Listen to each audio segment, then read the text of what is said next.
Hey guys, welcome to the trader seminar. So let's see कल indices को किस तरीके से ट्रेड कर सकते हैं, उसके पीछे का लॉजिक क्या है। सो प्राइस को अगर देखोगे, चलो वीकली में एक बार एनालिसिस कर लेते हैं दोनों का, निफ्टी निफ्टी बैंक का, देन इन डिटेल्स में डेली और 50 मिनट में प्लान आउट करेंगे। सो लेट्स सी वीकली पे किस तरीके से दिख रहा है। लास्ट टाइम हमने प्लान किया था मार्केट को अगर सेलिंग के लिए आना है कंटिन्यू कर जाना चाहिए, अदरवाइज बाइंग का कैंडल बनाएगा और फिर से बाइंग के साथ कंटिन्यू करेगा। अभी अगर देखोगे दोनों वीक एक स्ट्रॉन्ग कैंडल बन चुकी है, यहाँ पे भी एक स्ट्रॉन्ग कैंडल बनी, यहाँ पे भी एक स्ट्रॉन्ग कैंडल बनी। तो यहाँ तक हो सकता है मार्केट आ जाए 50,000 तक, लेकिन यहाँ पे अगर मैं देखूंगा ये वीक थोड़ा सा मैं एक्सपेक्ट नहीं कर रहा हूँ 50,000 के ऊपर मार्केट क्लोज नहीं कर सकता। मे भी थोड़ा हो सकता है, देर आर प्रोबेबिलिटी, लेकिन अगर 50,000 के ऊपर जा रहा है तो डेफिनेटली बाइंग के लिए प्लान करना चाहिए। बिकॉज ये कभी कंफर्म नहीं होता मार्केट कितना ऊपर जाए कितना नीचे नहीं जाएगा, लेकिन अगर 50,000 अगर निकल रहा है तो डेफिनेटली हम एग्रेसिव बाइंग के लिए प्लान करेंगे। तो चलो देख लेते हैं, हो सकता है ये वीक थोड़ा सा एक वोलेटाइल कैंडल बन सकता है, देर आर चांसेस, लेकिन डिटेल्स में देखेंगे जिस तरीके से प्राइस बन रहा है। लेकिन स्टिल अभी भी हमारे पास बाइंग का सिनेरियो है, हम डेफिनेटली बाइंग के लिए ही प्लान करेंगे और इसके नीचे जब तक नहीं आता तब तक एग्रेसिव सेलिंग के लिए प्लान आउट नहीं कर सकते। आई होप पॉइंट आपको समझ में आ रहा है कि या तो फिर इसके नीचे मार्केट 48,000 के नीचे आके क्लोज करना चाहिए एक वीक कैंडल में, तब जाके हम ट्रेड के लिए एग्रेसिव प्लान कर सकते हैं। आई होप पॉइंट आपको समझ में आ रहा है। तो सिंपल रखेंगे 50,000 ऊपर के साइड और नीचे के साइड 48,000, इसके नीचे जब तक आता नहीं एग्रेसिव सेलिंग नहीं कर सकते, इसके ऊपर एग्रेसिव बाइंग नहीं कर सकते। चलो निफ्टी फिफ्टी को देख लेते हैं, निफ्टी फिफ्टी किस तरीके से दिख रहा है। निफ्टी फिफ्टी को अगर देखोगे वीकली में ये डेफिनेटली एक ब्रेकआउट दे चुका है और ये अभी कंफर्म करेगा क्या ब्रेकआउट सस्टेन होने वाला है, क्या ब्रेकआउट का फेलियर होने वाला है। देखो किस तरीके से अंडरस्टैंड करना है, जस्ट सिंपल अंडरस्टैंड करना है। देखो यहाँ पे एक ब्रेकआउट हुआ था, ओके, ब्रेकआउट हुआ, मार्केट सेकंड कैंडल, ये ब्रेकआउट कैंडल बना, सेकंड कैंडल में मार्केट रिवर्स आ गया, नीचे आ गया। अगर इसके नीचे आता और एग्रेसिव सेलिंग के लिए आ सकता था। अभी भी सिंपल रखेंगे, देखो मार्केट ब्रेकआउट दे चुका है, ये वीक फिर से अगर ऊपर इधर मार्केट हॉल्ट करे यहाँ पे, इधर फिर ऊपर के साइड ब्रेक करे, इधर मार्केट यहाँ से कंटिन्यू करे, तब हमको कंफर्म होगा कि हाँ ब्रेकआउट सस्टेन हुआ है।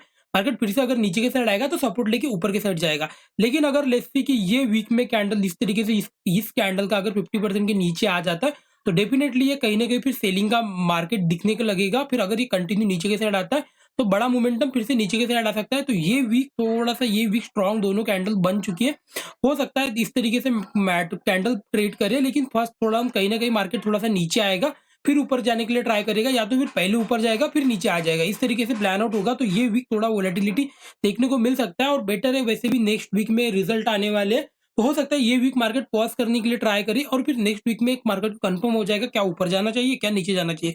लेकिन अभी भी एक पॉइंट हमेशा रखना, मार्केट में भी आपको लग रहा है कि मार्केट बहुत ऊपर चला गया, सेलिंग के लिए आएगा, लेकिन यहाँ पे अगर देखोगे, यहाँ पे कहीं ना कहीं बहुत ज्यादा हॉल्ट किया है मार्केट अराउंड। ये भी अगर देखोगे ये भी हॉल्टिंग ही है, ऑलमोस्ट 24 का स्टार्टिंग से मार्केट मतलब ऑलमोस्ट 6 मंथ तक मार्केट होल्ड कर चुका है। तो ट्रेंडिंग मार्केट कंटिन्यू कर सकता है ऊपर की साइड और मार्केट आ सकता है 20,000, 20,400, 800, बिकॉज यहाँ से लेके इसका डबल ऑलमोस्ट 24,000 मार्केट के लिए इजीली आ सकता है। आई होप पॉइंट आपको समझ में आ गया। चलो इन डिटेल्स में देख लेते हैं डेली पे किस तरीके से पैटर्न दिख रहा है। देखो डेली में अगर देखोगे मार्केट के पास अभी देखो यहाँ पे एक ब्रेकआउट मिल चुका है, ओके, एक ब्रेकआउट यहाँ पे मिल चुका है और थोड़ा कहीं ना कहीं ये थोड़ा सा नेगेटिव कैंडल बना है, इसको बाद में देखेंगे। लेकिन अगर मार्केट यहाँ से अगर ऊपर निकल रहा है तो डेफिनेटली यहाँ से लेके यहाँ तक एक टारगेट जो कि 24,000, ये टारगेट अपने को देखने को मिल सकता है आने वाले टाइम में। तो अभी इसको किस तरीके से प्लान करना चाहिए, देखो ब्रेकआउट मिल चुका है। सॉरी पहले हम निफ्टी सॉरी अभी चलो निफ्टी फिफ्टी को देख लेते हैं, तो निफ्टी फिफ्टी को ही देखेंगे। चलो इसको प्लान करते हैं किस तरीके से प्लान आउट होना चाहिए। अंडरस्टैंड करना प्राइस को, प्राइस क्या बोल रहा है। यहाँ से एक ब्रेकआउट हुआ था, हमने प्लान किया था ऊपर के साइड निकल सकता है 28,000, 28,800 तक मार्केट जा सकता है। यहाँ तक आया लेकिन इसके भी ऊपर सस्टेन कर गया, मतलब कहीं ना कहीं बायर्स यहाँ पे है। अभी अगर देखोगे नीचे के साइड एक हैमर बना चुका है, तो यहाँ से अगर let's see negative over open होता है, बेटर है सेलिंग के लिए तो प्लान करेंगे, लेकिन क्वांटिटी थोड़ा कम होना चाहिए बिकॉज ये फर्स्ट पुल बैक रहेगा। जब मार्केट यहाँ से फिर से ऊपर जाएगा हम बाइंग के लिए फिर से एग्रेसिव प्लान करेंगे।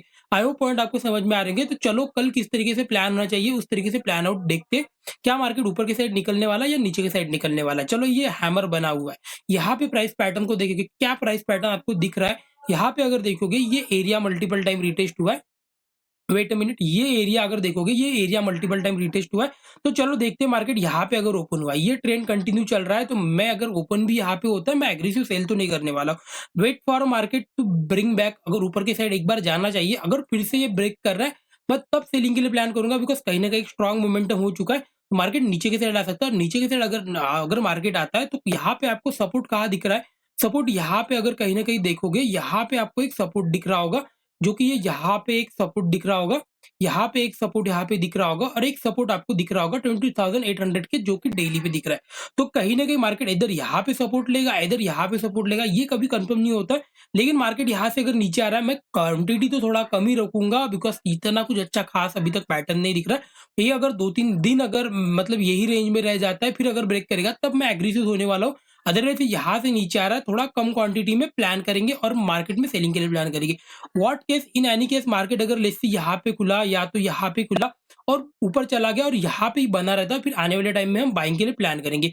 या तो फिर लेट्स से कि मार्केट यहाँ पे कल फिर से यहीं पे कहीं तो ओपन होता है, यहाँ पे कहीं तो ओपन हो रहा है, यहाँ पे कहीं तो ओपन हो रहा है, वेट फॉर प्राइस एक्शन, यहाँ पे एक रेजिस्टेंस आपको मिल सकता है। एक रेजिस्टेंस बना के अगर मार्केट ब्रेक कर रहा है, डेफिनिटली इसी ट्रेंड को कंटिन्यू करना चाहिए, because we don't know market wait किया था, बहुत ज़्यादा हॉल्ट किया है, कितना मोमेंटम कहाँ से करेगा पता नहीं, लेकिन अगर प्राइस को देखोगे, प्राइस के हिसाब से फिर से ये बुलिश हो जाएगा, बिकॉज़ यहाँ से कहीं न कहीं सेल ऑफ आया है। अगर इसके ऊपर अगर फिर से निकलना चालू करता है तो फिर एक बाइंग का मोमेंटम आ सकता है, बिकॉज़ हमने प्लान किया था ये यहाँ पे एक दिन वोलेटाइल हो सकता है, एक दिन वोलेटाइल हो चुका है, फिर से ट्रेंडिंग आना होगा, मार्केट ट्रेंडिंग आ सकता है। आई होप पॉइंट आपको समझ में आ रहा है। कंफर्म आएगा नहीं आएगा ये कभी कंफर्म नहीं होता है, लेकिन प्रोबेबिलिटी के हिसाब से अभी मार्केट ट्रेंडिंग हो चुका है, हो सकता है 2-4 दिन के बाद आए, लेकिन मार्केट एक ट्रेंडिंग मार्केट आएगा। आई होप पॉइंट आपको समझ में आ रहा है, तो बेटर है आप थोड़ा-सा नीचे के साइड अगर ट्रेड कर रहे हो तो थोड़ा कंफर्मेशन के लिए वेट करो, मार्केट गैप डाउन हो, इस तरीके से ओपन हो। चलो सिंपल अंडरस्टैंड करना, फिर से और एक बार बता रहा हूँ किस तरीके से पैटर्न को अंडरस्टैंड करना चाहिए। एक दिन यहाँ पे मार्केट ने सेल ऑफ आ गया है, सेल ऑफ के लिए इस तरीके से कैंडल बना चुका है, ओके? इस तरीके से कैंडल बना है। इस कैंडल के नीचे आता है तभी हम एग्रेसिव बाइंग के लिए प्लान करते हैं, लेकिन पैटर्न को देखना चाहिए कि पैटर्न क्या बन रहा है।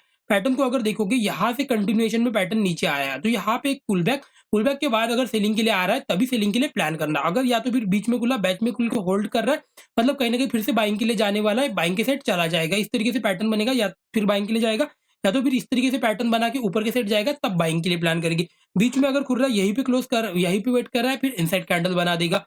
इस तरीके से पैटर्न बन सकता है। आई होप पॉइंट आपको समझ में आ रहा है। चलो निफ्टी बैंक को देख लेते हैं।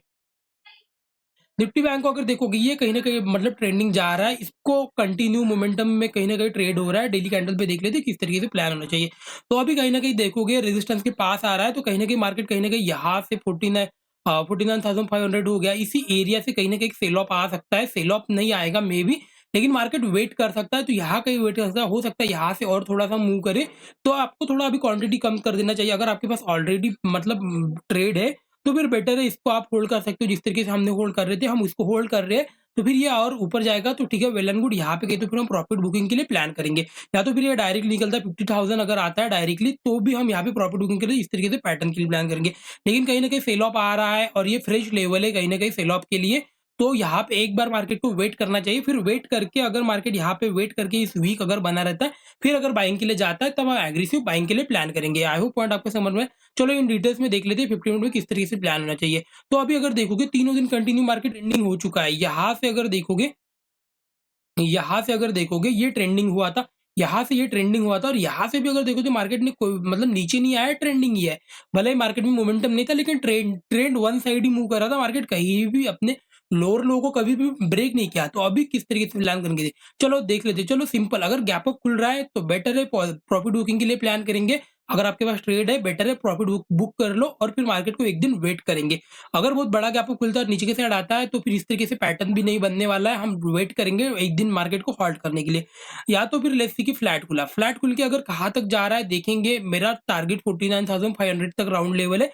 वहाँ पे आके अगर मार्केट एम पैटर्न बनाता है, मैं निकाल दूँगा। अगर फ्लैट खुल के अगर जा रहा है तो सिंपल रखेंगे। फ्लैट खुल के अगर ऊपर की साइड निकल रहा है तो फ्रेश बाइंग कर सकते हो। अदरवाइज़ थोड़ा फ्रेश बाइंग के लिए थोड़ा-सा वेट करके ट्रेड करोगे, यही बेटर रहेगा अकॉर्डिंग टू मी। बिकॉज़ कहीं न कहीं मार्केट निकल चुका है, ट्रेंडिंग निकल चुका है, तो एक दिन वोलेटाइल तो डेफिनिटली इसको होना चाहिए। सेलिंग के लिए अभी प्लान नहीं कर सकते, बिकॉज़ ये एरिया जब तक निकलता नहीं है, लेट्स से कि मार्केट अगर नेगेटिव खुल के इस तरीके से पैटर्न बनाएगा, तब सेलिंग के लिए प्लान करना। बीच में खुलता है तो आपको वोलेटाइल हो जाएगा, वेट करना पड़ेगा। बहुत बड़ा गैप अप खुलता है तो भी वोलेटाइल हो जाएगा, और ये अगर फ्लैट खुल के ऊपर की साइड निकलता है तभी ट्रेड प्लान करेंगे। टारगेट बहुत बड़ा नहीं रखना पड़ेगा। 49,000 के ऊपर अगर निकलता है, 49,300 400 के आसपास टारगेट हो जाना चाहिए अगर जाता है तो मार्केट, और बहुत फास्ट मोमेंटम होगा अगर आना है तो। अदरवाइज एक भी एम पैटर्न अगर मिलता है, बेटर है निकाल दो, बिकॉज मार्केट कंटिन्यू मूव कर रहा है। तो अगर एक एक भी मतलब प्रॉफिट बुक बुक करना अगर स्टार्ट होता है, तो मार्केट कंटिन्यूअसली नीचे की साइड आ सकता है। वो पॉइंट आपको समझ में आ रहे होंगे। तो वीडियो अच्छा लगा तो लाइक एंड सब्सक्राइब फ्रेंड। आज के लिए बस इतना ही। Thank you so much.